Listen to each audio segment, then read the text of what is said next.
Thank you, Pinakida and Arnav, for this invitation and giving me opportunity. And I really apologize before starting my talk. This is the first time I'm presenting this topic. I have been presenting especially the slightly different from it, but again active. So if there are some missing points, you are free to ask questions and fill it up with time.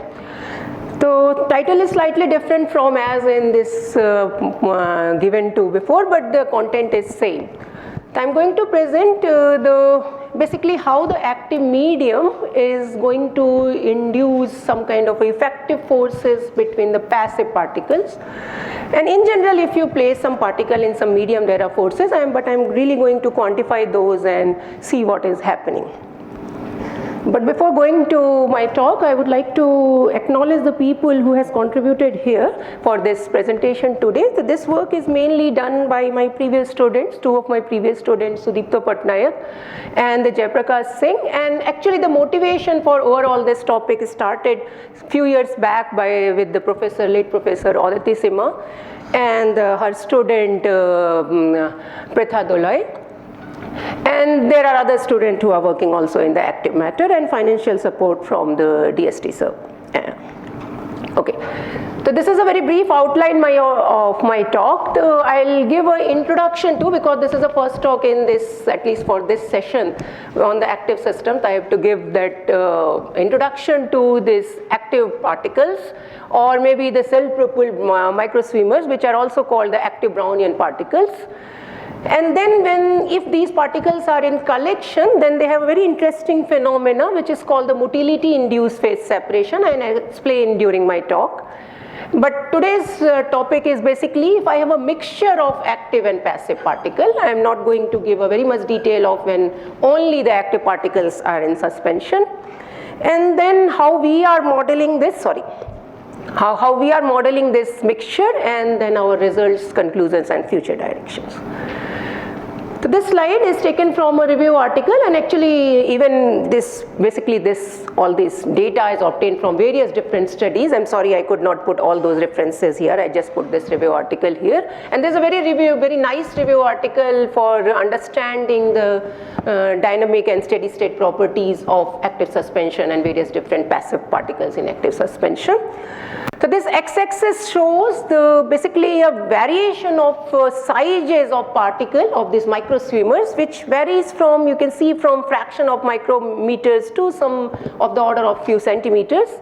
And this y-axis represents their typical speed. So their speed varies again from some micron per second to maybe some fraction of millimeter per second. And there are various different examples of particle. There are natural as well as man-made or lab-made objects. So there are just few points about these particles. So they are self-propelled and Brownian particle. They are self-propelled because each particle has some kind of asymmetry in their body itself that gives them the direction of asymmetry in which they propel. There is no external direction, or there is no external drive which is guiding them to move in that direction. And they can be natural as well as they can be designed in the lab, and there are many other talks also in this meeting discussing that. And as I already said, they are microscopic and nanoscopic in size, have a typical speed of fraction of millimeter per second. And the interesting thing about this is that they constantly take energy. If you don't feed them, then they are dead, and all this interesting thing will go away. They constantly take energy from their surroundings and convert it into the directed motion because of their self-propelled nature. And they have an asymmetry which gives them the direction. And in the artificial, these microswimmers, there are typically four types of, there can be other type, but typically there are four types of artificial microswimmers. The one can called as the Janus rod, which are basically the rod type. They have some kind of a shape asymmetry, but they know which direction to move. There is a difference from forward to backward.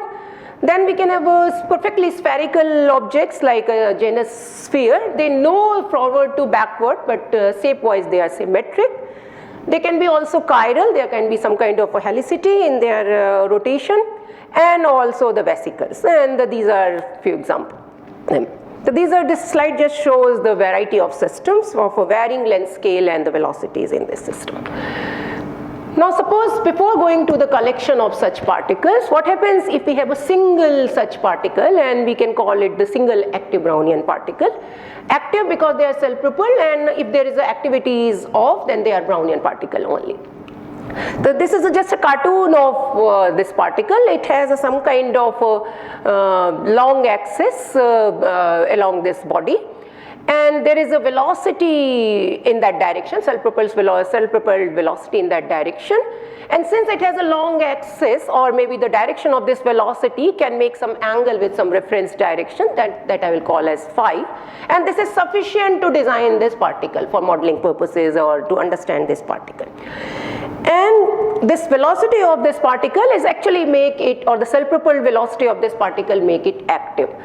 If one tunes this velocity of this particle and just draw the trajectory of this particle for 4 different realizations starting with the same point. So these are the typical trajectories for 4 different velocities varying from 0 to 1 micron per second, 2 micron and 3 micron per second. So we can see for the 0 or the passive case, it's a very confined trajectory for all 4 different realizations. But as one increases this velocity of the particle, the trajectory extends. But at the end, it's all diffusive. If you calculate some quantities like mean square displacement and all, at the end everything is diffusive. Only for the larger velocity it shows the extended trajectory. If one do that measurement and look at the mean square displacement of this single particle, so one can start writing down the equation of motion for the dynamics of particle. And in general, the example I have given, those particles are in the suspension, which one can actually forget about the inertia, and one can model it about using the overdamped dynamics, such that I can directly write down the x dot and y dot in 2 dimension. And then the first term here is the self-propulsion velocity times this orientation I have already mentioned, and this is a thermal noise. There is also thermal component into it for the position x and y, and this is simply the rotation, which is again has some thermal noise or the thermal rotation present with the rotational diffusion dr. So one can solve this equation, or one can actually find from using this equation, one can calculate the mean square displacement, which can be obtained like this, and tau r here is simply the inverse of this dr, 1 by dr. And then one can see that the mean square displacement for the late time, when the time or the tau is much larger than this rotational time scale, times here, then it's at the end it's a diffusive, but in between it actually shows this kind of a curve. This is a mean square displacement plotted for different self-propulsion speed, which is coming here in the second term here. So for the 0 self-propulsion, it's actually diffusive from very early to the late time. This slope is 1. But once we increase this v, it shows the initial growth of t square, and then it goes to the linear. It's a kind of a super diffusive or the ballistic to the diffusive as we increase v, and this time scale from the ballistic to diffusion increases as we increase v. Using this expression, one can calculate the effective diffusivity, the effective in the system, and the effective temperature, and which is actually simply the actual temperature plus a piece, which is directly proportional to v square. And this calculation can be done very simply, just in few steps. It's very easy to do. So this is for the single particle. Now suppose we have such particles in collection. And then what happens, suppose we have some particles in some system and they are interacting, and collection means they are interacting now with each other. And if we try to understand the collision mechanism between 2 particles, how the interaction is giving some interesting thing. So suppose 2 particles here, and they are like a genus particle which can distinguish from head to tail, and they are spheres such that they don't have any long axis in their shape. They cannot align in some sense, they cannot be like a parallel kind of a thing, but they distinguish from head to tail direction. So suppose the 2 particles are colliding head on, and since they have a self-propulsion speed, because of that they automatically get a kind of increment in the time with which they are moving in the one direction. Due to that, they will be forming after some time this two particle cluster. And now because of their mechanism that there is a self-propulsion still in these, for this particle in this direction and this particle in this direction, so before they actually can basically again break from this 2-particle cluster, it is possible that the other particle can also merge and they can form the 3-particle cluster. And this can happen at very low density. We don't need to go for very high density to find this thing. And this has been already observed in the experiments. So this is a typical snapshot of these particles at very low packing density of 0.1 or between 0.1 to 0.2. And we can see they form cluster, and different color shows actually the different clusters in the system. And also this is a typical picture to show how this clusters actually is stable. The tie size of this cluster is stable with time. So suppose there is this kind of a cluster is already formed, and this particle which is pointed in this direction, it moves from this cluster, but before that at the same time this another particle from this direction comes and join, and then this cluster more or less remains its size. So this is at low packing density, and these are the experimental system. But there are also study in simulation, and there are actually a lot of studies in simulation, which shows not only they form cluster, but they can also show the actual phase separation in the system, when the more or less all the particles in the one cluster. And in this simulation, interesting thing is that in the experiment there is always the thermal noise is present, the dt in the previous equation I showed is present, but the simulation can be also done with switching off the dt to just understand whether this mechanism can be seen without the thermal fluctuation present. So this picture, this is a simulation of many of such particles at different packing densities, and this picture on this picture on the left shows the for the same particle, these is like a soft spheres in for when they are passive, and this is when they are active. They have a finite self-propulsion speed, and for two different packing densities, this is at low packing density 0.3 and this is at higher packing density at 0.6. We can see that in the purely equilibrium system there are some clusters, because this color shows the density in some small region. So there are some clusters as we increase the packing density, but not like a macroscopic clusters are formed at this packing density. But on this, in this active system, or when the activity or the self-propulsion speed is on, even at this low packing density there are small clusters, but at this packing density at 0.6 there is a one macroscopic cluster. So this phenomena of this formation of this macroscopic cluster is actually called the motility induced phase separation, because the motility of this particle, as I explained here, is leading to such macroscopic cluster at the end. Okay. Now, although this is not the key main topic of today's talk, but I want to explain that understanding the kinetic of this phase separation is also important. Today I am mainly going to focus on the steady state of this phase separation or phase separating system. But even the kinetic is also important, and there have been study on this also. So one can actually write down the kind of a field theoretic equations for also to understand this phase separation, and that is if we take the nomenclature from the equilibrium case where it's called the model B, then this is called as the active model B. There is activity present. And if one actually start with a homogeneous state and start simulating the system with time, then one can see there will be this yellow regions actually show that there is high density patches. Then it grows with time, and this growing of this length scale has a typical, it depends on time, with a typical growth. This L goes as t to the power not 1/3 as in the passive case for the model B, but it's a deviation from 1/3. Few years back we also studied this active model B in detail, and try to see how in detail how this ordering kinetics is different from the model B. And this length as a function of time is for different activity parameter lambda, which is actually proportional to V. And then we can see for the passive model it's roughly 1/3 always, but as I'm tuning this lambda or the activity, it actually shows a crossover from this upper line is 1/3 and lower line is 1/4. It shows a crossover from 1/3 to 1/4.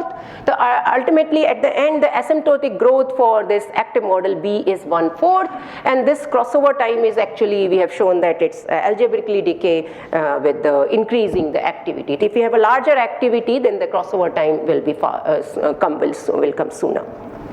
Okay. Now suppose I have, this is all about when we have only this active particle large in number, many of them. But what happens if we have a mixture, if we have an active particle and there are some passive particles suspended in, and we want to understand what is happening to this passive particle. So there are all various different studies for doing that also. So this is one work long back, it's around 22 years back, the experimental study in which there is a bacterial solution and some polystyrene beads are suspended in it, and they are very few in numbers. The interaction between polystyrene can be neglected. Whatever the dynamic is happening, all due to the bacterial solution, and obviously there are thermal fluctuation present also. But the beads are much bigger in size, so we can actually neglect that part also. So now this is a snapshot of the picture, and this is the mean square displacement of the polystyrene bead for two different concentration of this bacterial solution. And we can see if it is a purely polystyrene bead doing the thermal motion, then we expect that it will show you a straight line just parallel this slopes with the slope 1. There will be only diffusive behavior. But in the presence of this bacterial suspension in the background, it shows again the extended dynamic with the initial super diffusion to the late time diffusion. And it has also shown in this paper this the crossover time from this super diffusion to diffusion is actually depends on the density of the underlying bacterial concentration. So remember in the previous plot of MSD I showed that for the purely for the active particle the same thing, but even if something is suspended into it, it also captures that information and it gives the similar feature. And that the time scale, actually the crossover time depends on the density of the suspension, or one can say if one can tune the activity of this bacteria, then one can show that it also depends on the activity of the suspension.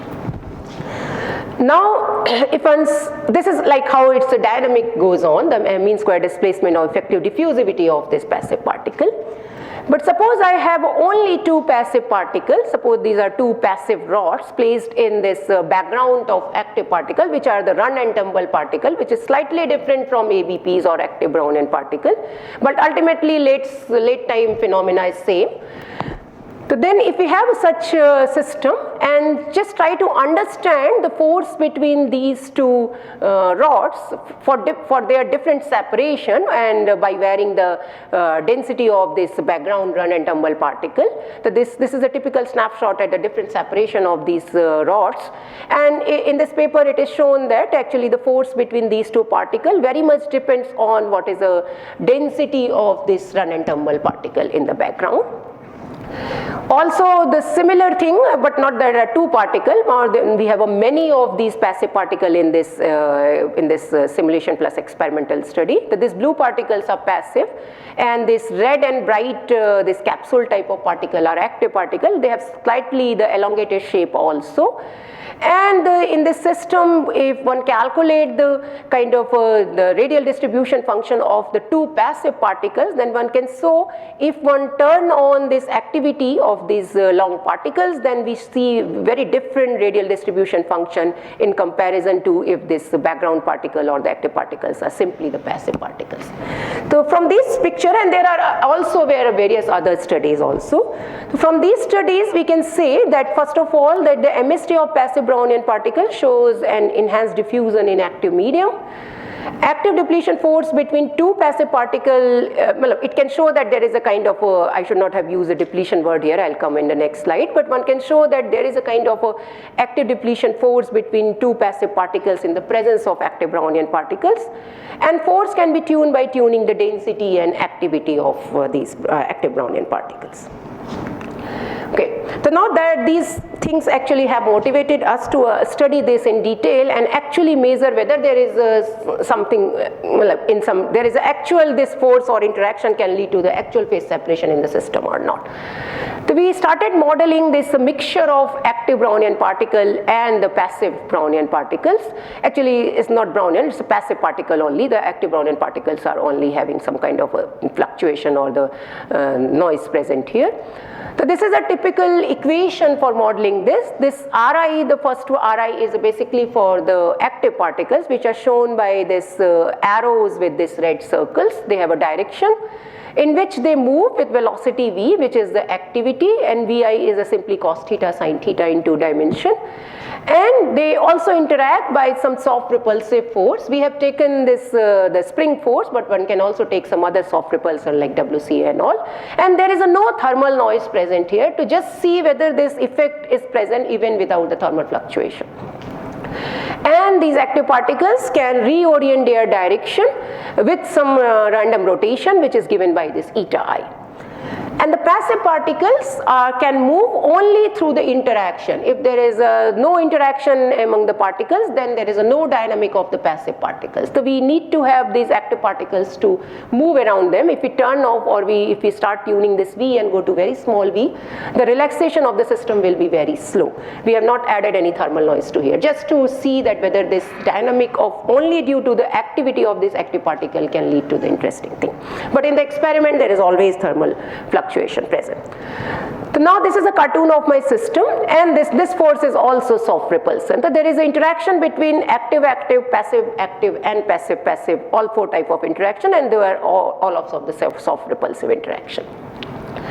If one calculate the radial distribution function of passive particles, because we are interested in passive particles only, and I start varying the density of active particles in the background, so then we see this is a typical snapshot of my system. Remember, I kept the density of passive particles same in this system. And we can see that for the very small density of active particle, these are the gray circles here, and the green are my passive particles. And this is for one size ratio. This is a size ratio 10. It means the size of passive particles is 10 times the size of active particles.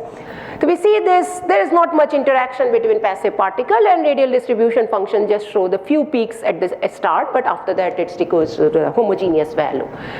But now if I start increasing my density of active particles, then at some density start to show the very first peak, and after that there is a one broad peak which resembles that there is some clustering is happening among the passive particles, which is also shown in this picture, and this x-axis is rescaled by the size of the active particles. And that is why we see the first peak is coming roughly at 20, because the size ratio is 10 here. And now at the packing fraction roughly close to 0.5, all of these passive particles are at one place, and this we can call as like a full phase separation, and that is also seen in this radial distribution function of this passive particles. Now, what is the effect of varying the size ratio? There where the size was fixed. So this picture shows if we start varying the size ratio. So this is for the small size ratio. Here the passive particles is approximately 4 times the active particles, and then I am going downward and increasing the size. This is a size ratio 10. So when we have a small size differences, then again there is not much interaction. There are first few peaks, and after that it decays to the uniform value. But as I am increasing the size ratio, at this larger size ratio there is a more interaction, and at size ratio 10 we see the full phase separation among the particles, among the passive particles. So now we can, based on this observation, we have drawn the phase diagram. In the plane of the packing fraction of passive particle, although I have shown the picture for the active particle, but in the plane of this passive particle and the size ratio, which is actually more important, size ratio is more important for us here. And we have not varied the V, as I said before. If I vary V to very small value, then the system relaxation is very slow. Yeah. Sorry, so around the cluster are the ABPs depleted, because I see this big kind of that region, yes? No, actually it's just maybe a little bit wrong way of making picture. They are just at the surface. Yeah, it's not like this. Yeah. If you calculate the radial distribution of passive active, you will see the first peak at the radius of the active particle. Yeah.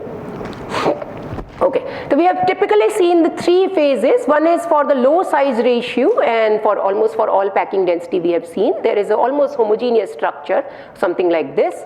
For moderate size ratio, there is this kind of intermediate clustering, and for this higher size ratio, this red triangles, we see that there is a full phase separation in the system. So now we try to understand what is leading to this full phase separation in the system. This study just showed that there is a full phase separation.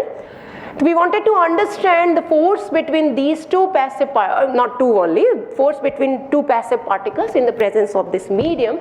And since it is look like this force is more effective when the size ratio is high, so if we go back and look at the literature from the colloidal system, then there also we know if we have an asymmetric mixture of colloids, and if the size ratio is large enough, is large between them, then if the two particles, two bigger particles are in the contact with each other, or if they are nearby, such that there is a overlap of their excluded volume region, that actually lead to the more volume for the other solvent or the smaller particles to move, and that effectively lead to an kind of effective attraction between these two bigger particles, and this is called the depletion induced attraction, or this is also called, given by the Asakura Osawa, and it's called the AO model also. There's a very simple, very basic phenomena as studied long back, and there are various different studies on this. But this range of depletion induced interaction or depletion induced attraction is actually just a few size of a few active, or not active, but the size of few solvent particles. It's not very big compared to the size of this whole system and the passive particle. We try to actually start understanding this mechanism in the similar fashion, but before that there is also one experimental study and simulation as well, where actually in this group they have actually tried to measure the force between two passive particles in the medium of this cyan and red particles, which are the active particles, and they showed that this force between these two passive particles is actually very much depend on the details of the system. They actually say that it's a constraint dependent active depletion force on passive particle. So we started measuring this force, and we actually modeled this in the computer. So we started with having two passive particles at a separation r, and there are background active particles, which are this this red particles in the background, and they are active. They have a direction which I have not shown here, and this is a one snapshot part of the system to show that there is a clustering around this passive particle. And then we started these passive particles at very close to each other, almost touching each other, and then we slowly make them, let them go away from each other. And the dynamic of this active particle is given by as before. There is a self-propulsion in the direction of their heading, which is a cos theta sin theta, this Ni, and there is a soft propulsion among passive, active, and all four kind of interaction. And these active particles have some reorientation with this noise, which is eta I. And the passive particle is not undergoing any dynamics in our simulation, because we actually want them to be at the fixed separation so that this R is not changing, that they are frozen to their point.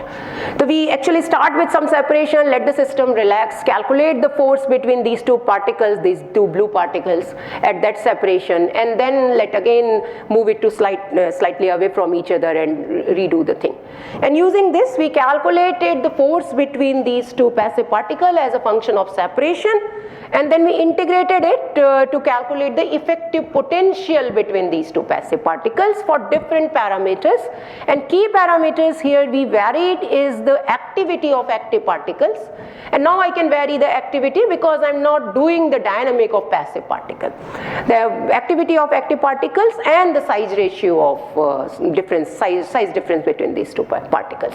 So this first picture here in the picture panel A shows for fixed activity, which is in some unit, is in the dimensionless activity, is 160, and for different size ratio from this black to blue, it's from 4, 5, 8 and 9. And we can see for smaller size ratio for this activity, it's like for a very small distance, and this distance is again normalized or the rescale by the size of the active particle here. So for very small size ratio, it's like there's some small repulsion at the start, but then it's actually zero, so one can call it like a non-interacting.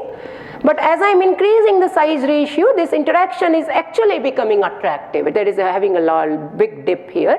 And if you see, the range of this interaction is much larger than this size of this active particle. It's much larger than the depletion-induced attraction. And then in the second panel, we fixed the size to 10 and varied this activity from 40, 80, 120 and 160. And then for this bigger size ratio and for the small activity, although at large distances it's again 0, but we can see there is a difference from this black to black, this black, the bottom black, that it has a kind of a repulsion, but it's a long range repulsion. It's not just like this kind of a short range repulsion here. And the 0 means they are touching to each other. It's a surface distance.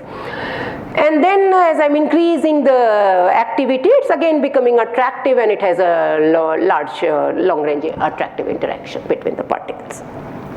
So now after getting this potential, we wanted to understand whether this interaction potential is sufficient to do something to the purely passive particle. So we come to the second part of the same study.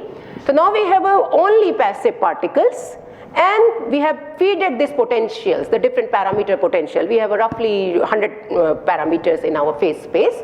And we feeded this potential to this passive particle, which is actually given in this gradient of V effective obtained previously.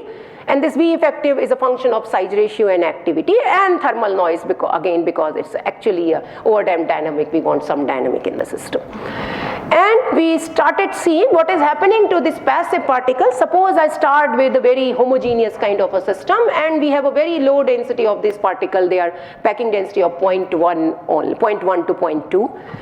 And for different size ratio and activity, this is again the repetition of the same picture to show this as a form of the potential.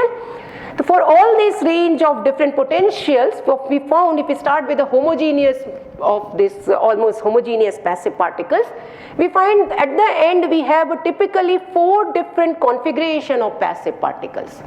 The one is where we see at the end also they are more or less homogeneous. If we calculate the radial distribution function between these two particles, it's almost like a one peak, and then it decays to the homogeneous value. For the second case, where we see some structures, but if we zoom in these ones and try to calculate some kind of a correlation or some hexagonal ordering, there is no such ordering. Although there is some density clustering, but there is no hexagonal ordering. That we call as the disordered cluster. There are clusters, but they are more or less disordered. And the third one, which is very interesting, we found that there are clusters and also perfect hexagonal cluster, which is actually, there are different spikes here.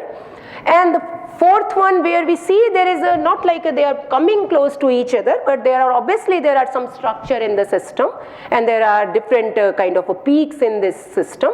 So this phase we call as the order cluster, and this last one we call as the polycrystalline, because look like there are different kind of peaks in the system.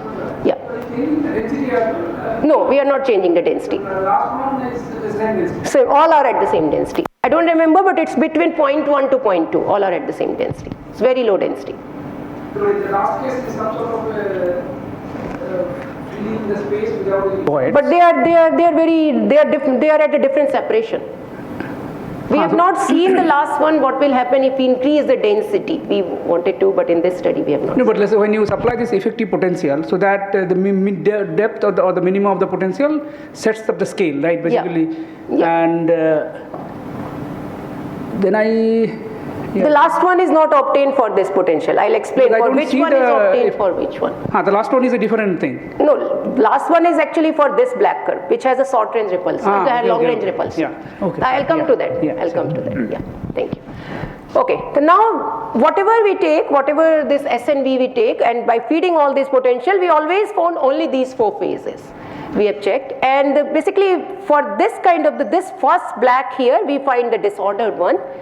And for these one, like this one, this brown color here, which has some attraction but not as deep as these ones, we find this kind of a disorder cluster structure.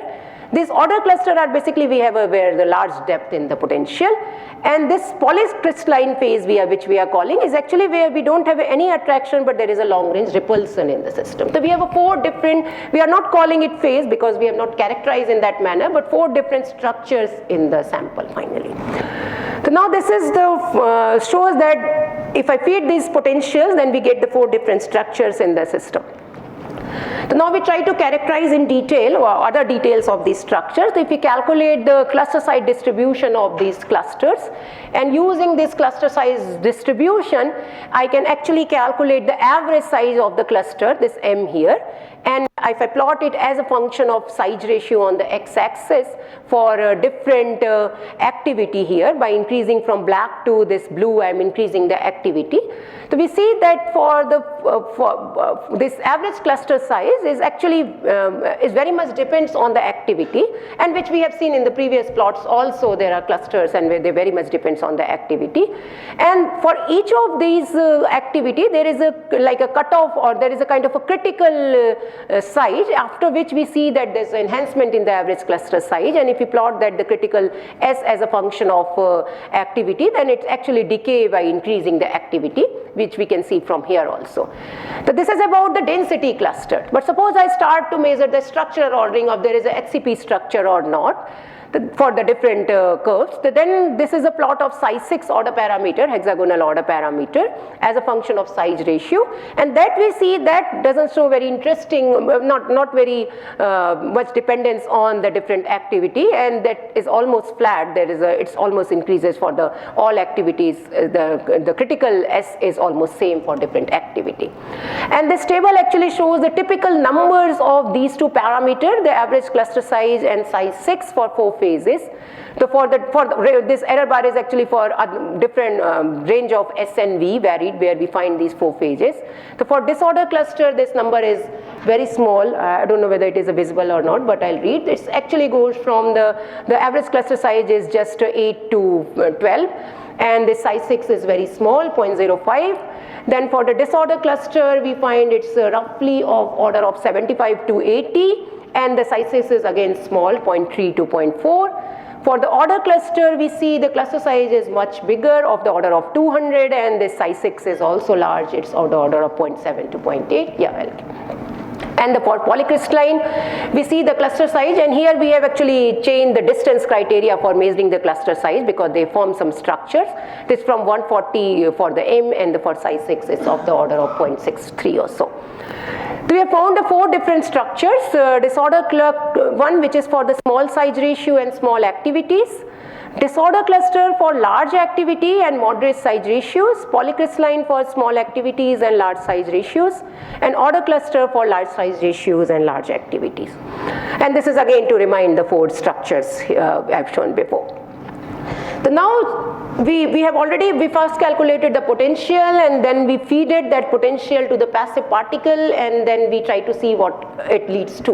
But now suppose I take this active passive full mixture and feed the values of S and V for where we got the different potential, and try to see whether we can get the different structures of the passive particle in the system. So this is a full microscopic simulation of active and passive. And S and V taken from the same value as for different potential for the 4 different phases.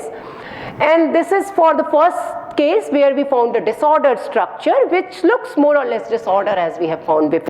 I only focus on the red particle. The gray is the active particles. This is not exactly, but it looked like a disorder cluster kind of thing. There is some clustering but not any periodicity. There is no HCP structure or very weak HCP structure. This is the order cluster, this one, where we see that there is a macroscopic phase separation and also there is a perfect HCP structure. And this is a phase which is not exactly like a polycrystalline, but it looked like these passive particles are frozen to their position. And if we actually calculate the dynamic of this particle, they are actually frozen to their space. They are not as mobile as in the other phases. So this is from the full microscopic simulation, and with this I will now conclude. We have found that the passive particle experience an effective attraction in active medium. The range of attractive interaction is much larger than the depletion-induced attraction in asymmetric colloidal mixture. The nature of interaction and form of potential very much depends on the properties of active medium. The mixture can be replaced by an effective potential generated by the active medium, by our second part, and we found the 4 structures for the different parameters. And these 4 structures can be found in the full microscopic simulation of binary mixture. There are also some future work we are looking forward. First of all, this is for one type of active particle. So what is the nature of this effective interaction? Suppose I change the nature of active particles. Suppose I induce small attraction between the particles, or maybe they are slightly elongated. What is the dynamic of these passive particle in these 4 structures, and also since they are phase separating for the order cluster and for some other phases, so what is the kinetics of that ordering, whether it is a kind of a passive model or there is something else. And we still looking for whether these structures can be called as a different phases, as there is a phase transition from one structure to other, or there is a from one phase to the other. And with this I would like to thank you and take questions. Yeah, so we have at least 7 minutes for. Okay, thank you. You will take all the questions. The first question is that so in terms of the effective potential that you computed, so if you see in terms of the colloid diameter, how much it is? Is it I have because already in shown terms of the that. active particle is around 20, 30 something. I'll But come in to terms that of- because everything is scaled, it's easy to see. No, but in terms This of is this- the active particle, No. and the size ratio, by using size ratio like this blue one, which is for size ratio 10, we can see, and this is actually the size of this One. dip. This 10 is roughly a one big polar equivalent. particle. Ah, Yeah. okay.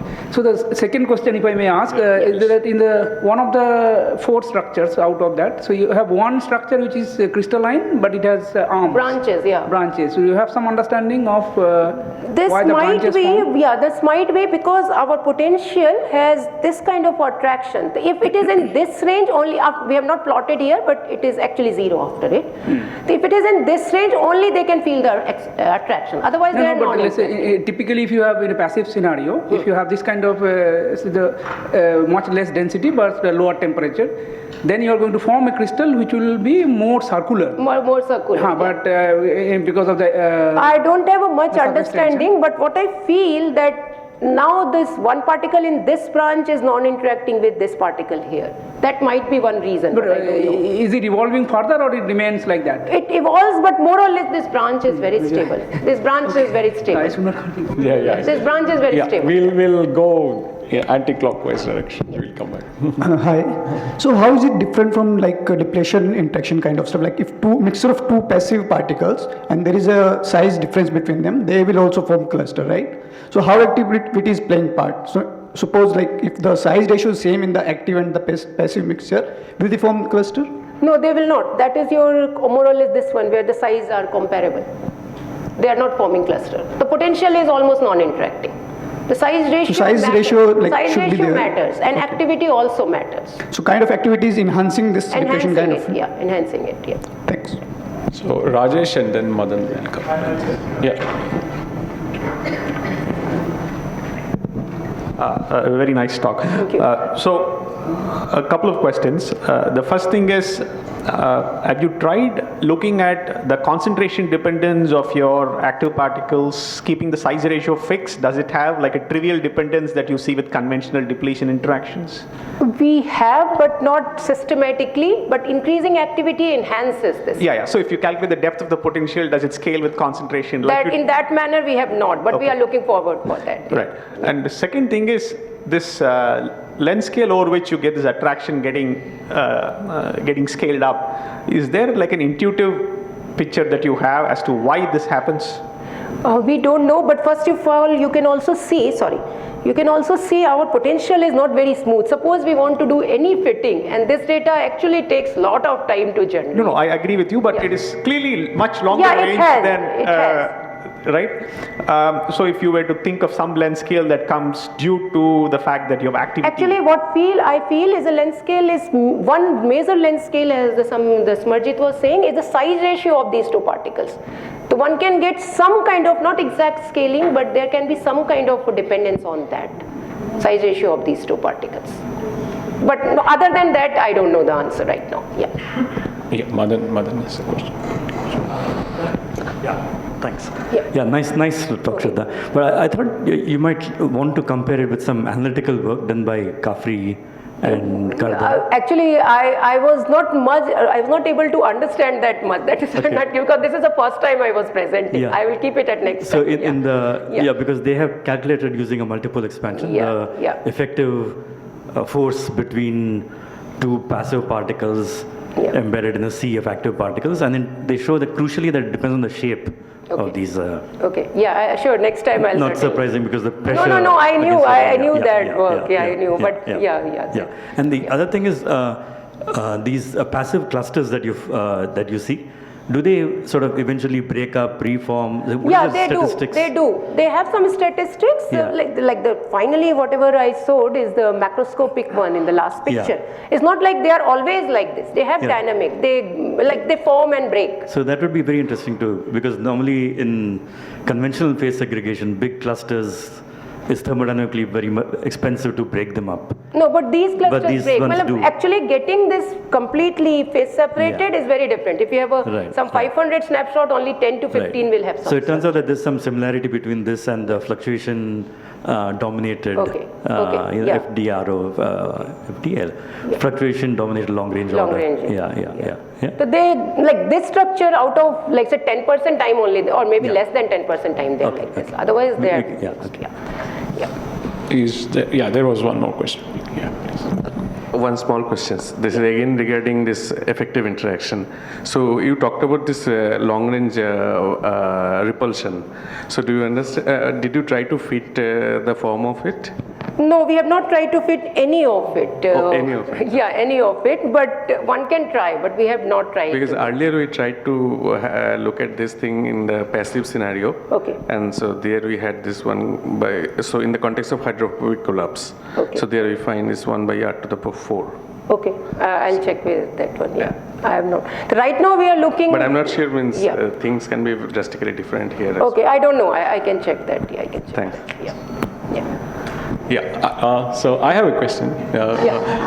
So if you now consider the thermal noise, what you're considering in your simulations, the DT, what you were mentioning.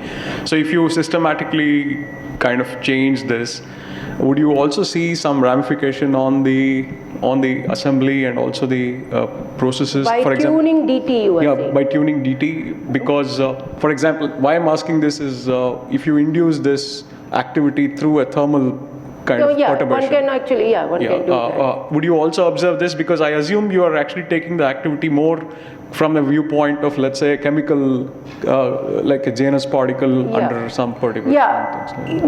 The aim of turning off it is just to see whether this phenomena is purely active or not. But we have also run the simulation with small thermal noise, and we do see this clustering. Okay. But I don't know what is the effect of varying it. I don't know what happens for very high. But obviously, if you have a very high, then activity is not very important. In that manner, some of things can go. Okay, one more small question. So I was thinking, is there a correlation between like the density of smaller, the active particles, and because I see like the crystalline cluster of bigger particle, it always happens at high density region of smaller particles. High density of active, high activity of active, and bigger size ratio. No, that is true, but I am talking about the local picture, like where it is happening. So it is always inside the sea of. Yeah, that is a main. This is actually not only here. It's mostly if you have a one big passive and you just submerge it into the active medium, you will find that the active particles are surrounded there. This will, and since it is a cluster, then it is happening in a more strongly. Okay. So one more. Please. So as this in experiments, do you think this hydrodynamics is important? Yeah, that's what we are looking at in collaboration in Pune with Vijay, and some of his students are already here. In hydrodynamic, we don't see the full phase separation. We only see the small clusters. So we are trying to not doing the actual hydrodynamic, but can we mimic the hydrodynamic by doing some other interaction force? But hydrodynamics will play some role.